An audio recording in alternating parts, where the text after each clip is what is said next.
Hoje a gente vai falar de um princípio cabalístico, conhecer uma máxima cabalística e como é que ela afeta a sua vida ou como é que ela pode ser aplicada na sua vida. Eu sou Yair Alon e esse é o Zohar Diário.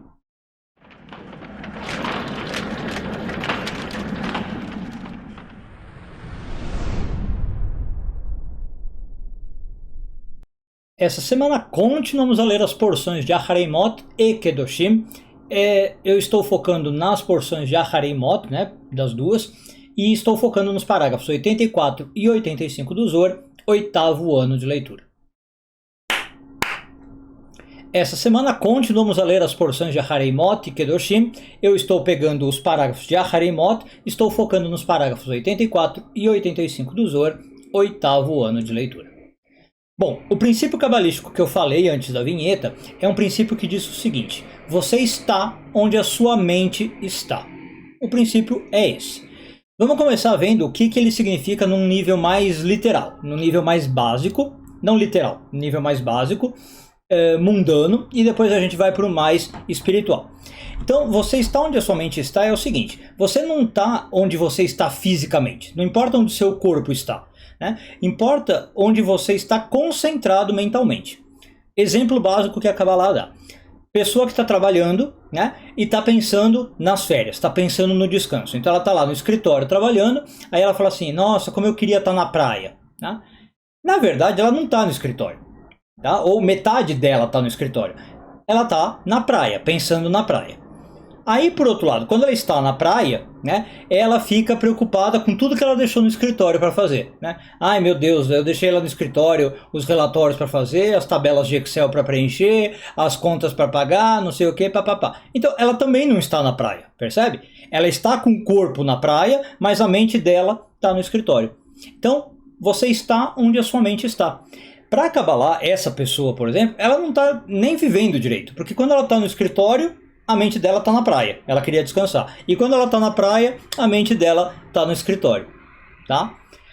Bom, agora eu falei que a gente vai aplicar um pouquinho no sentido mais espiritual, que é o que o Zohar traz, O Zohar chama atenção para o fato de que Deus aparece para Arão e falou o seguinte: olha, quando você for entrar no tabernáculo, Arão era o sumo sacerdote, Ele vai entrar ali no tabernáculo, você tem que entrar num certo estado de espírito, isso que a gente está chamando de mente. Você não pode entrar de qualquer modo, pensando qualquer coisa, ou com a mente vazia, com a mente pensando futilidade, E aí o Zohar explica que Deus está falando para Arão que ele tem que estar pensando em coisas elevadas, em coisas superiores, Quando você entra no tabernáculo, que é um espaço sagrado, a sua mente também tem que estar sacralizada, vamos chamar assim, pensando em coisas elevadas. Agora, o Zohar fala isso, e a gente pode parar para pensar. É um pouco engraçado você pensar isso. Porque você poderia falar assim: se eu já estou entrando num espaço sagrado, o espaço já deveria me sacralizar, Por que Deus tem que falar para Arão que ele tem que estar com a mente sacralizada? Quando o Zohar vem e conta isso para nós, a gente aqui aprende uma lição bastante importante.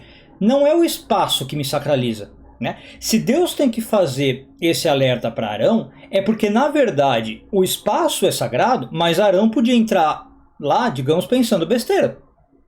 Arão podia entrar lá, como eu falei, com a mente fútil, com a mente vã, com a mente vazia. Então, na verdade, não é o espaço que define o meu estado, certo? Eu tenho que estar numa sintonia com o espaço que eu estou entrando.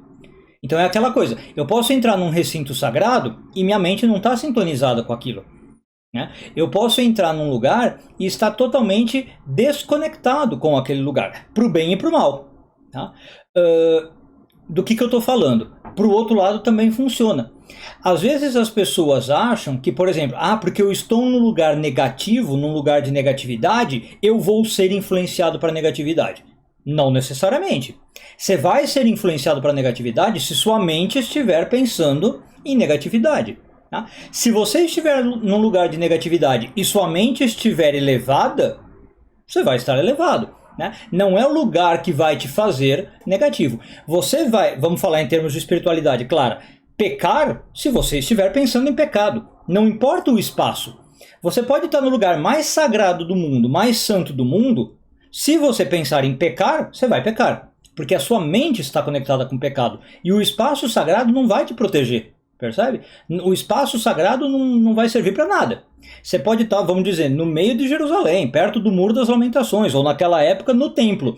Se você pensar em pecado, você está pensando em pecado. Ou o oposto, como eu falei. Você pode estar no meio do lugar mais pecaminoso do mundo, que você imaginar, né? Se você estiver pensando em coisas de santidade, você está conectado com a santidade. O que vai importar é a sua mente, como diz a máxima cabalística. Você está onde a sua mente está. Então, é por isso que a gente tem essas desconexões, né, como eu falei, do lugar.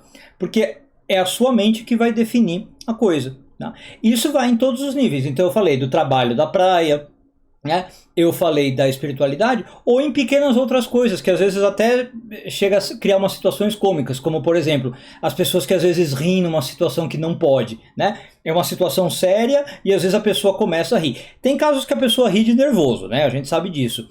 Mas o que está acontecendo nesses casos também? A pessoa não conectou com o lugar. É uma situação solene, séria, e a pessoa não está com a mente naquela situação solene e séria. O caso clássico que o pessoal fala é do enterro, né? Tá todo mundo lá chorando, triste, e a pessoa começa a rir, né? Ou tem vídeos às vezes do YouTube, né? Uma missa solene, às vezes não é de enterro, né? Uma missa, uma cerimônia religiosa, e a pessoa começa a rir. A mente dela não conectou com aquilo, percebe? Então, enfim, é a mente que importa. E aí o Zohar traz uma prova, digamos disso, né, uma corroboração disso, de um versículo de Deuteronômio 32, 29, que o versículo diz o seguinte: se eles fossem sábios, né, Deus criticando a humanidade, se eles fossem sábios, entenderiam isso e atentariam para o seu fim. O que significa isso? Que se a humanidade fosse sábia e entendesse como é que ela funciona, ou como é que o cérebro funciona, atentaria para o seu fim. O que atentaria para o seu fim? Saberia que o pecado depende disso, do cérebro, e não do espaço onde você está. Então sabe mais ou menos também aquela história que rolou aí ultimamente, né? Que quando um porco entra no palácio, né, esse porco não vai virar rei, é o palácio que vira um chiqueiro. Não é? Então é o porco que faz o palácio se transformar, né? Ele vai influenciar o lugar onde ele está. Não é o lugar que vai mudar a consciência desse porco. É o que eu falei. Não é porque você entrou num lugar santo que agora você vai virar um ser iluminado, né? Eu posso te pôr no meio do templo mais sagrado do mundo. Se a sua mente é suja, vamos dizer assim, ela vai continuar suja, né? O mais provável é que você vai compurcar o lugar, que você vai contaminar o lugar. Então, o versículo de Deuteronômio 32, 29 diz isso, né? O fim das coisas vai depender da sua mente. Se você fosse sábio, você entenderia isso, como diz Deus ali em Deuteronômio. Um bom dia a todos e tudo de bom.